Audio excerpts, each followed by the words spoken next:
Juraj, alebo aj Čoky. Prvú otázku by som ti dal. Prečo Sierra? Preto, lebo s Erikom sa poznám od malička a keď som rozmýšľal nad realitnou kanceláriou, ktorú by som si vybral na prácu, tak ma hneď napadol on ako prvý, takže som ho oslovil. Povedz mi teda, ako si v Sierre začínal, ako to prebiehalo. S Erikom ste sa dohodli, že OK, už začnú teba pracovať. Čo následovalo?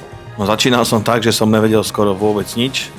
Mal som len nejakú predstavu o tejto práci, ktorá bola skreslená a vlastne tým, že teda Erik už má nejakú tú skúsenosť, pohybuje sa v tejto práci dosť dlhú dobu, tak mi teda nejaké tie základné veci na začiatok vysvetlil, bol stále ochotný sa rozprávať, komunikovať, čo som nevedel, bol stále k dispozícii.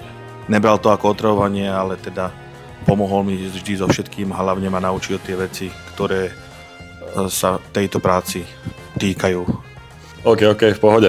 Ešte takto, pracujete v podstate v Sierre iba, že si to iba ty ako maklér a tvoji kolegovci a Erik, alebo máte tam ešte niekoho, kto vám nejako pomáha? Sme to hlavne my kolegovci, ale teda na všetky odvetvia máme tím, či už to je marketing, či už to sú právne služby, fotografie, všetko zabezpečuje odborník, teda mojou úlohou je vlastne riešiť ten obchod a vlastne ostatné veci už riešime s tímom každé odvetvie. OK, čiže tebe je v podstate na starosti iba ten predaj a všetko ostatné kancelária za teba zabezpečí, hej? Takže už len taká posledná otázka, vidím, že si zabehnutý. Čo by si odporúčil iným maklérom, ktorí by chceli začať teoreticky v Sierre? No ja by som odporúčil hlavne nebáť sa začať, čo je najdôležitejšie. Ostatné už ti pomôže k tým, ktorý je teraz dosť široký. Není to len o Erikovi, sme tu aj iní makléri, sú tu iní odborníci, ktorí ti pomôžu so všetkým, čo budeš potrebovať.